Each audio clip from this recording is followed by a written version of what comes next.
नमस्कार, मैं हूं राजेश श्रीवास्तव। जैसा कि आप सब जानते हैं कि इन दिनों उत्तर प्रदेश में विधानसभा चुनाव करीब है और अब ये तय हो गया है लगभग कि फरवरी माह में विधानसभा का चुनाव तय है। और जब उत्तर प्रदेश का विधानसभा चुनाव की बात हो और जातीय राजनीति की बात ना हो तो ये संभव नहीं लगता है, क्योंकि उत्तर प्रदेश का चुनाव पूरा जातीय आधार पर ही होता है। यहाँ विकास की गंगा नहीं बहती है। यहाँ सबका साथ सबका विकास का नारा सिर्फ नारों तक सीमित रहता है, क्योंकि यहाँ पर काम के आधार पर वोट नहीं मिलता है। यहाँ जाति के आधार पर वोट जीते जाते हैं, वोट पाए जाते हैं और सरकारें बनाई जाती हैं। ऐसे समय में अब इस बार पहली बार है ये उत्तर प्रदेश की सियासत में, आज़ादी के बाद से शायद ये पहला मौका है जब कायस्थों की राजनीति की बात चल निकली है। और ये तब शुरू हुआ जब पिछले वर्ष की बात है, यानी कि 2020 की बात, जब भारतीय जनता पार्टी के प्रदेश अध्यक्ष ने 40 सदस्यीय कार्यकारिणी का ऐलान किया तो उसमें किसी भी कायस्थ को जगह नहीं मिल पाई। तब ये रातों रात लखनऊ में पोस्टर लगाए गए थे और कहा गया था कायस्थों तुम जागो या फिर हमेशा के लिए सो जाओ। जब इस तरह के भड़काऊ पोस्टर लगाए गए तो उसके बाद कायस्थ जागा और उसने अपने लिए मांग की। कायस्थों का वोट प्रतिशत की बात करें तो उत्तर प्रदेश में 4 से 5% कायस्थ है, और जबकि लखनऊ में 11 लाख से अधिक कायस्थ है। और उत्तर प्रदेश की 32 सीटें ऐसी हैं जहां पर कायस्थ की संख्या 10 से 12% के बीच में है, यानी कि वहाँ पर कायस्थ किसी को भी जिताने और हराने की स्थिति में है।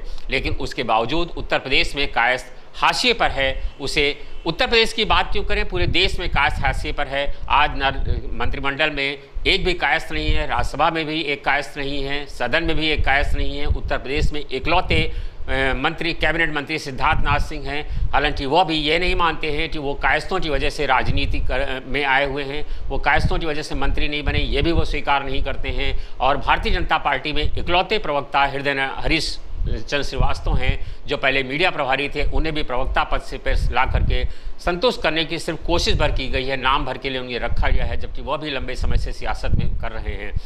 ऐसे समय में इन सब मुद्दों पर बातचीत करने के लिए हमारे साथ हैं वरिष्ठ भाजपा नेता और पिछले लगभग 53 सालों से भारतीय जनता पार्टी में राजनीति कर रहे, संघ के तमाम आनुषांगिक संगठनों में अहम पद पर बने हुए और अध्यापन वर्ग से जुड़े हुए। पिछले 12 साल वो नगर निगम में रहे, नगर निगम में पार्षद रहे, चेयरमैन भी रहे और इस समय अखिल भारतीय कायस्थ महासभा के प्रदेश अध्यक्ष हृदय नारायण श्रीवास्तव जी हमारे साथ हैं। आइए हम उनसे बातचीत करेंगे, तमाम सारे मुद्दों पर चीज़ों को समझेंगे कि आखिर कायस्थ किस वजह से हाशिए पर है। सर नमस्कार। सर, उत्तर प्रदेश में आप कायस्थों की बदहाली देख रहे हैं। हमने आपको इंट्रोडक्शन में जो चीज़ें कही, आप इस पर क्या कहना चाहते हैं?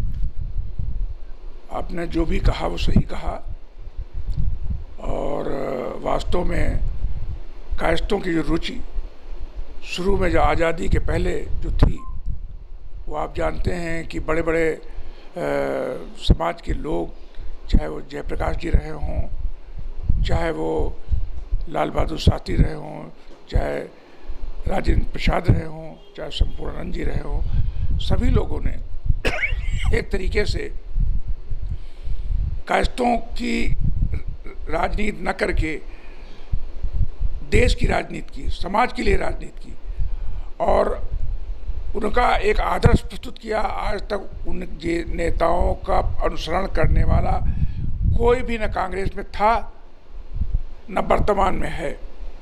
मित्रों, चूँकि कायस्थ एक बुद्धिजीवी कौम है और वो सदैव समाज में, शासन में, सत्ता में लिखने पढ़ने का या संचालन करने का, शासन चलाने का काम करती रही है, लेकिन आज उसकी कलम छिन गई है। सभी जातियों में कलम बढ़ गई है, इसलिए उसको बेरोजगारी की समस्या उनके बच्चों को झेलनी पड़ रही है।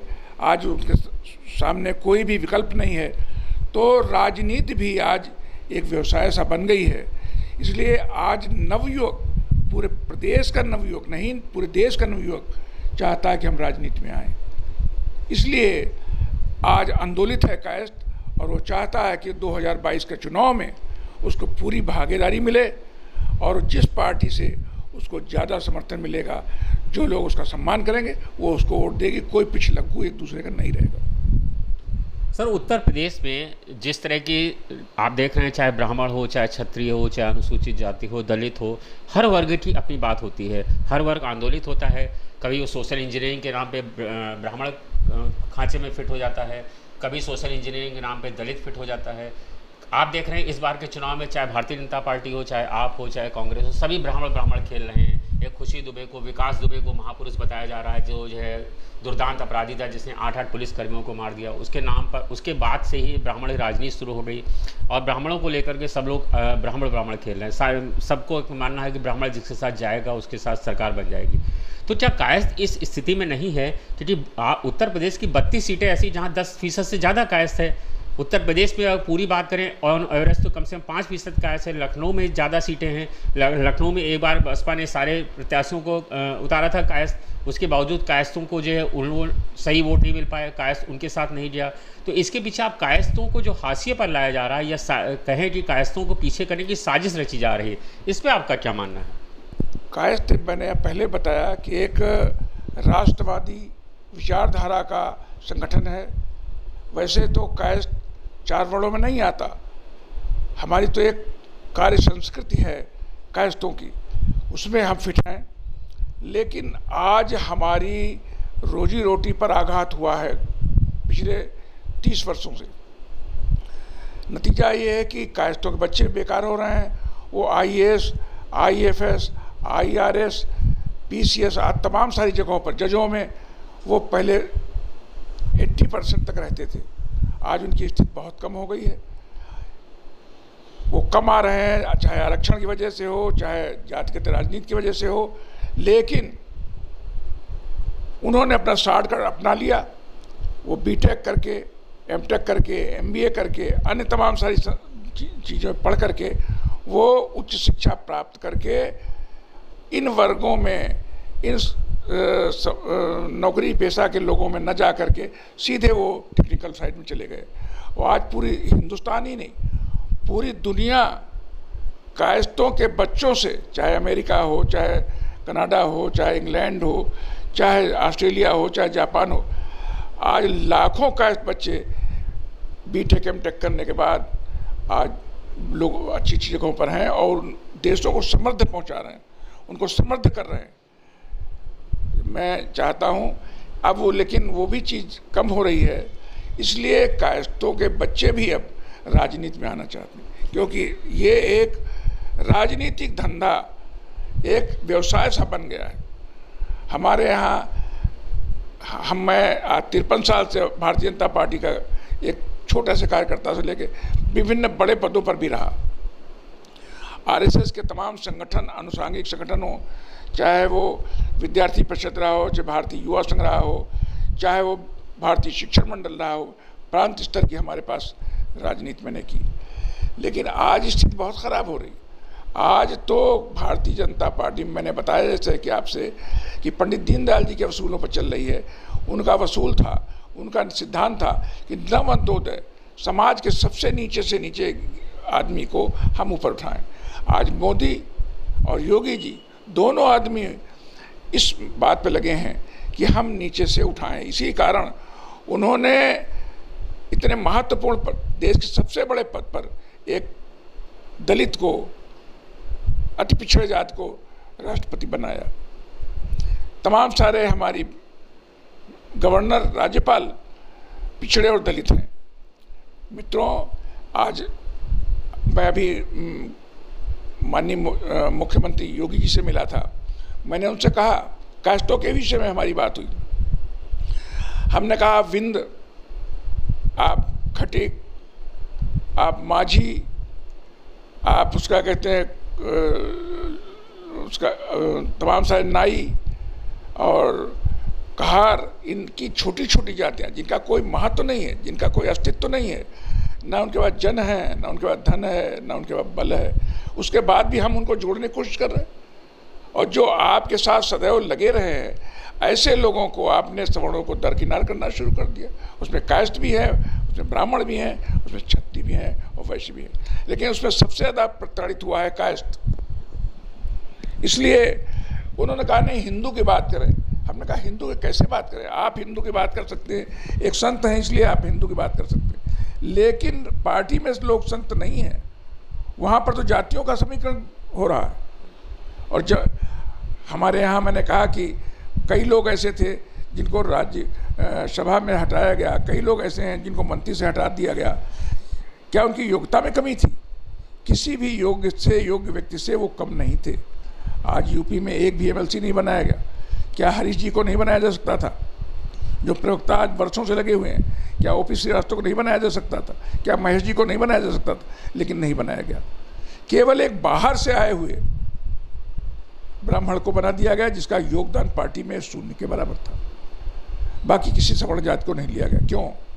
तो पार्टी में कार्यकर्ता है, लेकिन कार्यकर्ता है लेकिन इस उपेक्षा के साथ करता है, अगर हमको नहीं मिला तो हमारे सीनियर को मिले, हमसे बड़े को मिले, हमसे योग्य को मिले। वो नहीं हुआ, इसलिए कार्यकर्ता भी बहुत नाराज है। इसलिए सभी वर्गों के लोग जो सवर्णों में आते हैं वो नाराज हैं, चाहे वो हमारे राष्ट्रीय संगठन मंत्री के रूप में उनसे नाराज हों, चाहे प्रदेश अध्यक्ष के रूप में नाराज हों, चाहे अन्य लोगों से नाराज हों।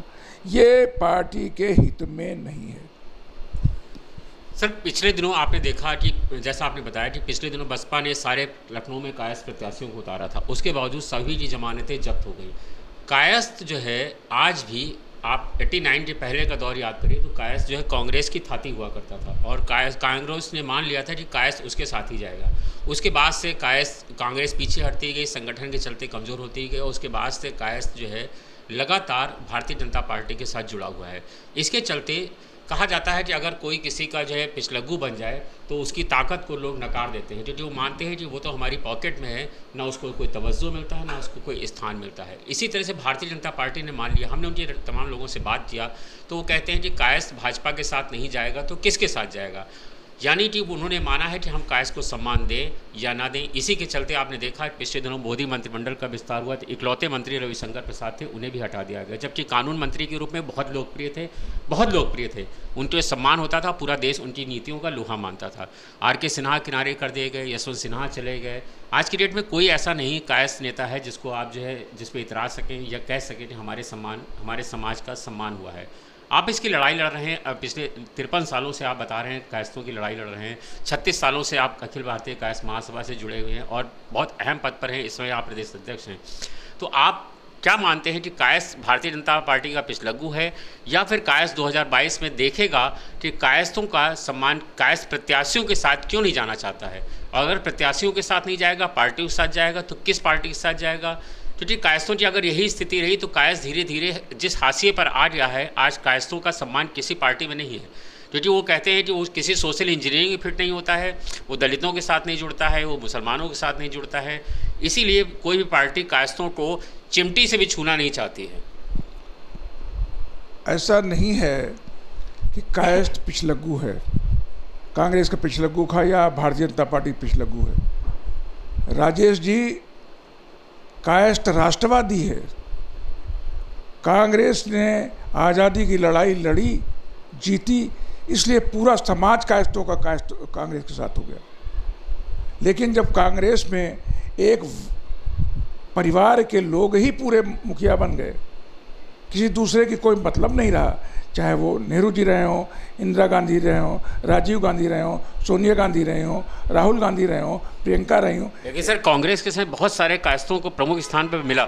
हाँ, उस समय मिला, बताया ना आपसे कि उनको इग्नोर नहीं कर सकते थे वो लोग। लेकिन आज जब बिल्कुल हट गए, कांग्रेस ने भी पल्ला झाड़ लिया, तो राष्ट्रवादी होने के नाते वो भारतीय जनता पार्टी के साथ जुड़ गए। लेकिन पिछलग्गू किसी के नहीं।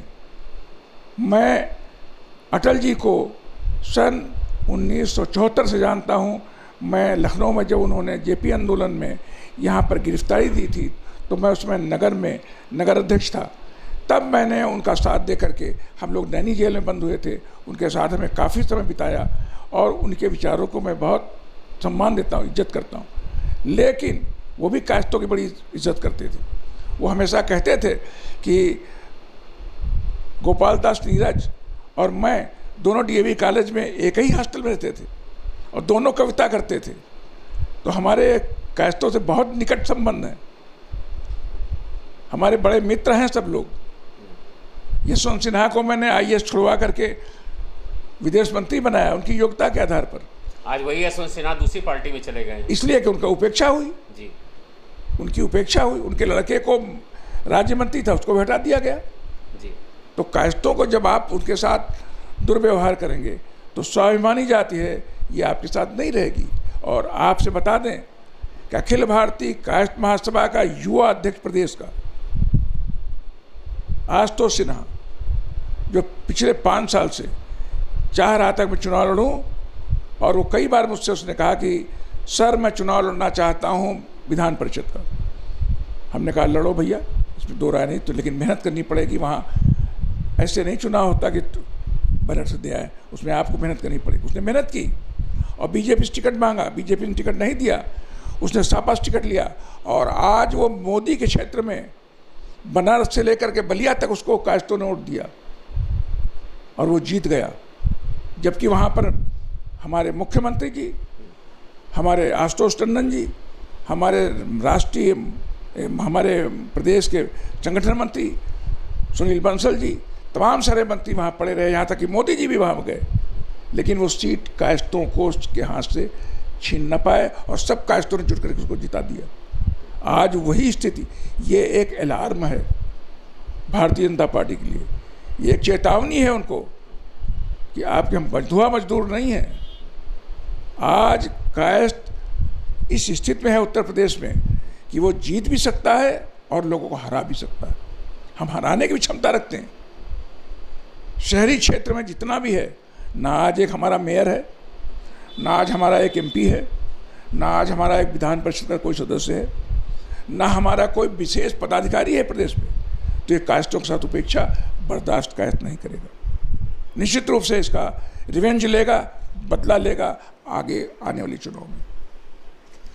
सर 2022 का चुनाव जब करीब है तो आप देख रहे हैं कि जब से ब्राह्मण अपने लड़ाई लड़ रहा है, तो कायस्थ अपनी लड़ाई क्यों नहीं लड़ता है? मतलब कायस्थ क्यों नहीं डिमांड करता है कि हमें भी उतनी सीटें चाहिए, हमें भी चीज़ों को चाहिए, हमें भी ज़्यादा संख्या में टिकट चाहिए?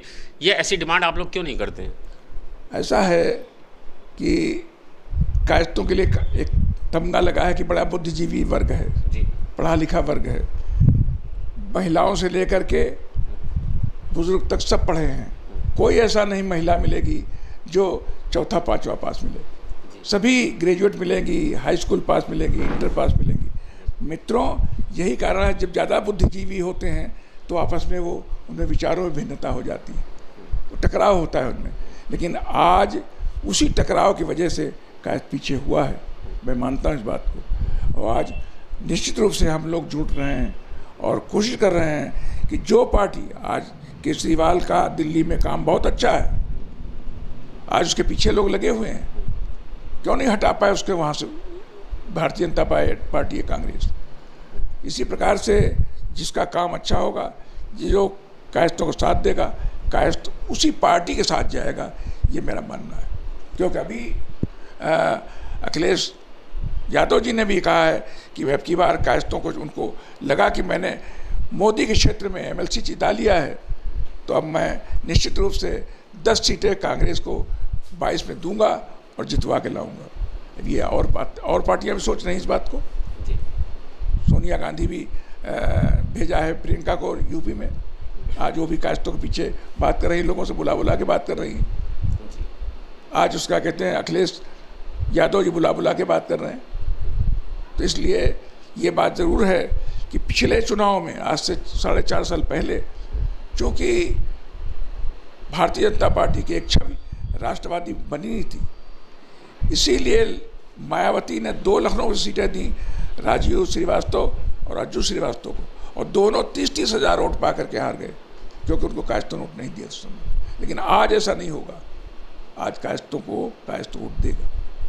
जो अच्छा आदमी होगा, भला आदमी होगा, चाहे ब्राह्मण हो, चाहे क्षत्रिय हो, चाहे वैश्य हो, सबको देंगे, लेकिन कायस्थों को भी जिताएंगे, ये उन्होंने की मान लिया।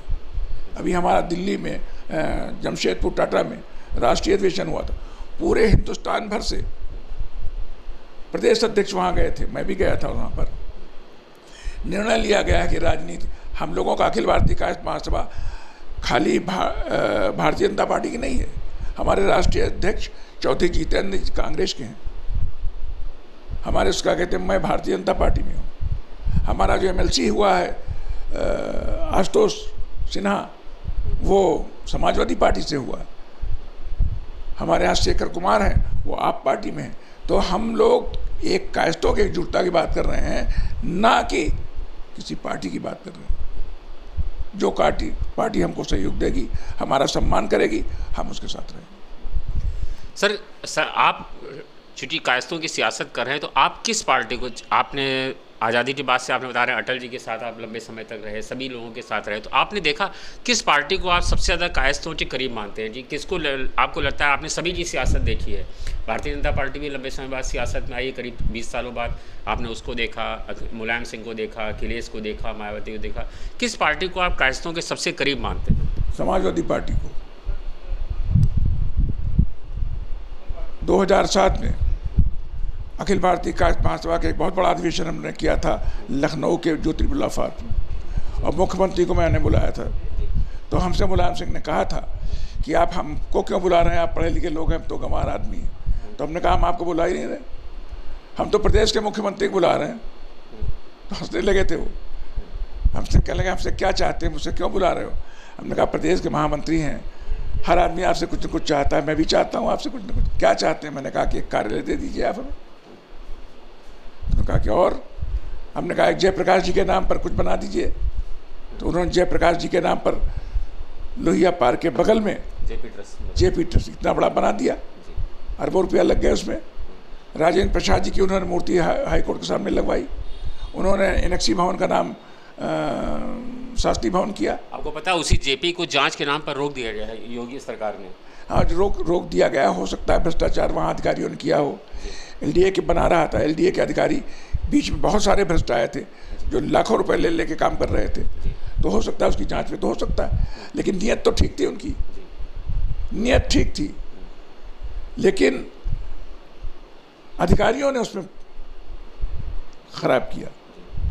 अब जांच तो उसका कहते हैं। तो आप समाजवादी पार्टी को कायस्तों की बहुत करीब मानते हैं? उन्होंने कायस्तों के लिए किया, चाहे वो अधिकारी वर्ग के लिए किया हो, चाहे वो समाज के लोगों के लिए किया हो, चाहे महापुरुषों के लिए।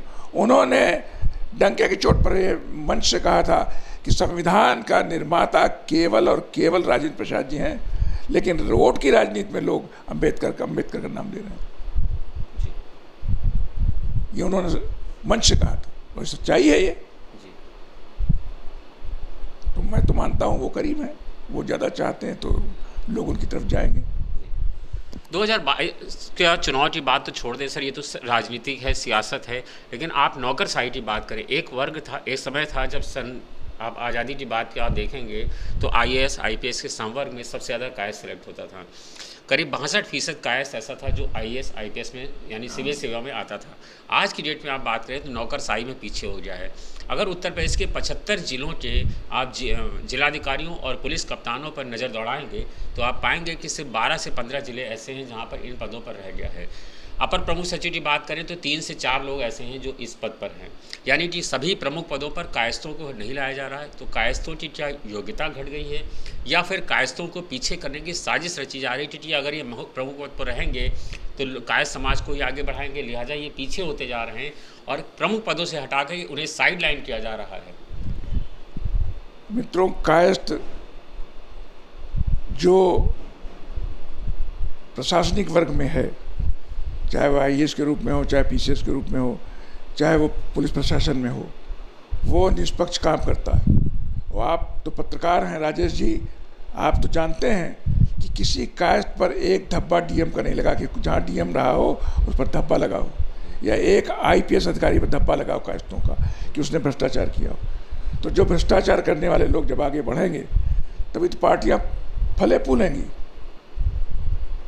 और जो भ्रष्टाचार नहीं करेगा वो पार्टियों को क्या देगा। इसलिए हो सकता है पीछे हो जाए, लेकिन हम अपनी ईमानदारी और सच्चाई, उससे हमारा अधिकारी कभी पीछे नहीं हटेगा, ये मैं मान के चलता हूँ। उसको साइड पीछे कौन करेगा? टैलेंट को कौन पीछे कर सकता है? आज आप हमें नहीं पहचानते, कल दूसरा मैं पहचान रहा कि मैं ईमानदारी से काम कर रहा हूँ। एलडीए में भ्रष्टाचार के लोगों के कीर्तिमान स्थापित किए हैं, नगर निगम में कीर्तिमान स्थापित किए हैं। क्या कायस्थों में कोई ऐसा था जिसने इस तरीके कीर्तिमान स्थापित किया भ्रष्टाचार का? नहीं किया। लेकिन वो जो कीर्तिमान स्थापित करते हैं वो पार्टियों को फीड करते हैं, पार्टियों को सहयोग करते हैं आर्थिक रूप से, सामाजिक रूप से, इसलिए उनको आगे बढ़ाया जा रहा है, मेरा अपना मानना है।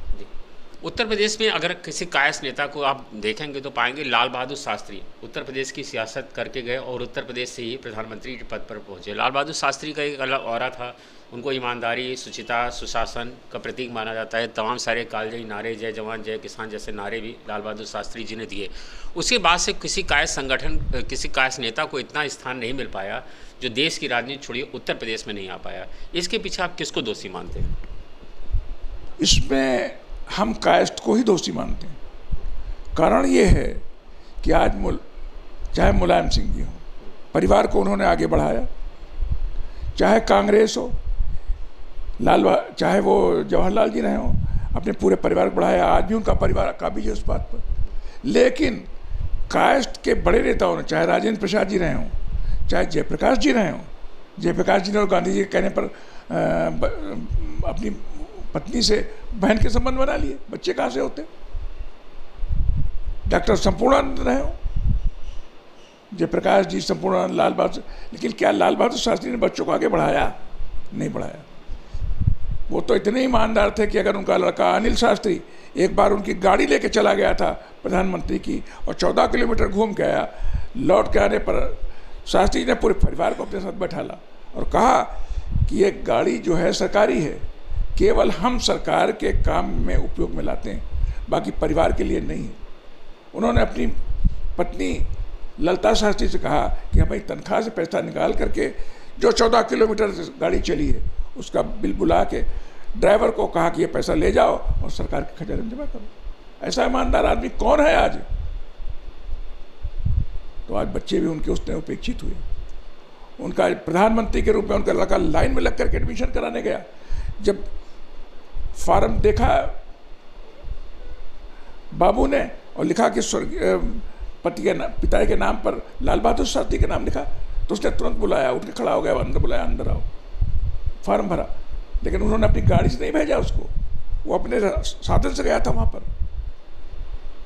आज राजेंद्र प्रसाद जी का किस तरीके अंत उनका हुआ ये हम सब जानते हैं। किस तरीके से डॉक्टर संपूर्णानंद जी को लोगों ने यहाँ काटने की कोशिश की। आज संपूर्णानंद जी के मोतीलाल मेमोरियल सोसाइटी संपूर्णानंद जी की बनाई हुई है, बाद में किसने कब्जा कर लिया उस पर? सीबी गुप्ता जी ने। जब वो मुख्यमंत्री बने तो उनको उन्होंने बना दिया। तो इस तरीके से जयप्रकाश जी ने किसके लिए किया? तो समाज में हमने अपने परिवार को आगे नहीं बढ़ाया देश हित में, इसलिए हम राजनीति पीछे रहे। सर, देश हित कह करके तो इसी का तो लाभ सियासी दल उठा रहे हैं और क्षेत्रीय दलों ने जो लाभ उठाया उसका लाभ कांग्रेस कायस्थ उनके साथ गया नहीं, जिसके चलते उन्होंने भी कायस्थ को नकार दिया। तो क्या इस जो सियासत उपेक्षा है या सियासी उपेक्षा है राजनीतिक दलों की, उसके लिए कहीं ना कहीं हम जिम्मेदार हैं? और क्या 2022 में पार्टी के साथ हम जुड़े रहेंगे देश हित के नाम पर, राष्ट्र हित के नाम पर, या फिर कायस्थों की किस तरह से बढ़ोतरी आप देखते हैं जी? कायस्थ प्रत्याशियों के साथ जाएंगे या क्या करेंगे? राजेश जी, ये जो मैंने बात कही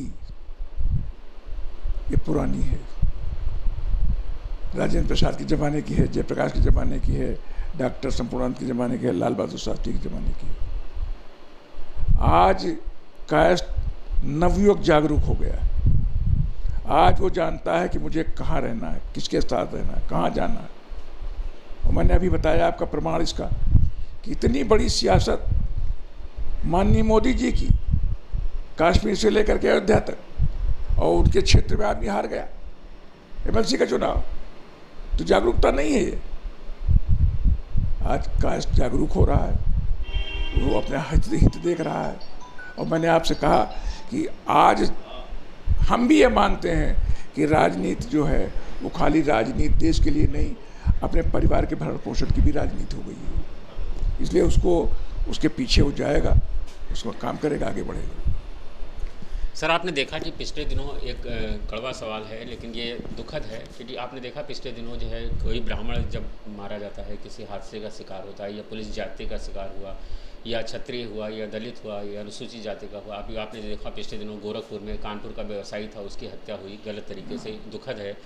लेकिन आपने देखा पिछले दिनों मुख्यमंत्री सोशल मीडिया टीम में एक कायस्थ युवक था, बिल्कुल संविदा पे काम कर रहा था एक रोल पे, उसकी एक संदिग्ध परिस्थिति में मौत हो गई। और तो और उन्होंने अपने सुसाइड नोट पे जिसका नाम लिखा था उनके खिलाफ मुकदमा नहीं दर्ज करा गया, उनके खिलाफ कोई जांच नहीं हुई, जबकि एक सुसाइड नोट पर जिसका नाम था अमिताभ ठाकुर जैसे आईपीएस को जेल भेज दिया गया। इसी तरह से प्रतापगढ़ में एक कायस्थ पत्रकार की मौत हुई। इन दोनों के परिजनों को ना कोई सरकारी नौकरी मिली, ना इमदाद मिला, न रुपयों की आर्थिक सहायता मिली, ना उनकी कोई सुरक्षा मिली, ना सरकारी मकान मिला, जबकि अन्य सभी संवर्गों को ये लाभ मिलता है। आप संगठन चलाते हैं, आपसे भी ये जानना चाहता हूँ कि आपने इसकी लड़ाई क्यों नहीं लड़ी और इन लोगों का नुकसान जो हो रहा है, क्योंकि कायस्थों की जान कीमती नहीं है। कायस्थों के साथ अन्याय होगा तो कोई उनके साथ नहीं खड़ा होगा। दलित होगा, चूँकि वो दलित आंदोलन करता है तो दलितों के साथ सरकार तुरंत पहुंच जाती है। अखिलेश यादव भी घर पहुंच करके मुआवजा दे आते हैं, मुख्यमंत्री भी पहुंच जाते हैं। अभी पिछले दिनों मनीष गुप्ता का हुआ गोरखपुर में, तो वहाँ भी मुख्यमंत्री पहुँच गया, अखिलेश यादव पहुँच गया, सभी लोग पहुँच गए। लेकिन उस कायस्थ लड़के के घर पर और कायस्थ पत्रकार के घर पर कोई ना नेता गया, ना कोई गया। ना ही दुखद ये भी है कि संगठन के लोग भी उसके साथ नहीं गए जो कायस्थ संगठन चलाते हैं। ऐसा नहीं है। हमारे नगर के अध्यक्ष अनुपम श्रीवास्तव और वर्षा सिन्हा दोनों ही वहाँ गए और लिखित रूप से लखनऊ के अपने पैड पर उन्होंने मुख्यमंत्री से मांग की। ये दुखद है कि उनके साथ शासन प्रशासन ने साथ नहीं दिया और जिस तरीके से और जातियों के लोग मर रहे हैं और उनको महिमा मंडित भी कर रही हैं और जातियाँ, वो निंदनीय है, निंदनीय है, निंदनीय है। चाहे कानपुर में शुक्ला का काम हो, केस हो, चाहे अन्य तमाम सारे लोग हों, लेकिन योगी जी बराबर इसमें प्रयत्नशील हैं कि हम सहयोग करें। हम फिर उनको लिखेंगे कि जो कायस्थों के साथ हुआ है उसके लिए वो कुछ न कुछ मुआवजा या कोई न कोई राशि आवंटित जरूर करें। ये मैं कोशिश करूँगा। सर, एक अंतिम सवाल, कायस्थ संगठनों के नाते, आप कायस्थ संगठन के प्रदेश प्रभारी हैं, प्रदेश अध्यक्ष हैं, इस नाते आप सियासी दलों से क्या अपेक्षा रखते हैं कायस्थों के लिए? मेरी अपेक्षा उनसे ये है कि वो अधिक से अधिक कायस्थों को विधान परिषद में आने वाली विधान परिषद में टिकट दें, सहयोग करें और उनको जितवा करके खाली अपनी पार्टी की गरिमा नहीं, प्रदेश की गरिमा बढ़ाने के लिए कायस्थों का विधान परिषद और विधानसभा में होना अति आवश्यक है। इसलिए उनको सभी लोग चाहते हैं कि अच्छे लोगों को वो लाएं और अच्छे लोगों के माध्यम से कायस्थों को राजनीति में आगे बढ़ाएं। धन्यवाद। ये थे अखिल भारतीय कायस्थ महासभा के प्रदेश अध्यक्ष, जिन्होंने साफ साफ कह दिया कि इस बार कायस्थ संगठित हो गया है और कायस्थ एकजुट हो गया है और उसने अब मन बना लिया है कि 2022 के चुनाव में किसी का पिछलग्गू नहीं रहेगा, वो उसी के साथ जाएगा जो पार्टी कायस्थ का सम्मान करेगी। यानी अब कायस्थ समाज ने अपनी बॉल सियासी दलों के पाले में फेंक दी है और कायस्थों ने अब एकजुट होने का मन बना लिया है। अब पिछले जैसा समय नहीं रहा कि कायस्थ संगठित नहीं रहेगा, कायस्थ भारतीय जनता पार्टी के साथ जाएगा, हमारे ऊपर चाहे ब्राह्मण थोपा जाए चाहे दलित थोपा जाए, हम कायस्थ ब्राह्मण समाज के साथ, हम भारतीय जनता पार्टी के साथ ही रहेंगे, ऐसा नहीं है। कायस्थ संगठन के प्रदेश अध्यक्ष, उनका साफ साफ कहना है कि 2022 से हम उसी को वोट करेंगे जो कायस्थ समाज का ही ध्यान रखेगा, कायस्थ प्रत्याशियों को अधिक से अधिक संख्या में टिकट देगा। यानी कि अब सियासी दलों के पाले में बॉल है और उन्हें तय करना है कि उन्हें कायस्थों का वोट चाहिए कि नहीं चाहिए और किस दल को कायस्थ का वोट चाहिए। उसे कायस्थों संगठनों को बुला करके बात करनी होगी, उसे हृदय नारायण श्रीवास्तव जी से बात करनी पड़ेगी, उसे समझना पड़ेगा कि किस कायस्थ संगठन को बढ़ाना चाहते हैं, कौन सा दल सियासी जो कायस्थों को बढ़ाना चाहता है उसी दल को कायस्थ सपोर्ट करेगा। धन्यवाद, शुक्रिया।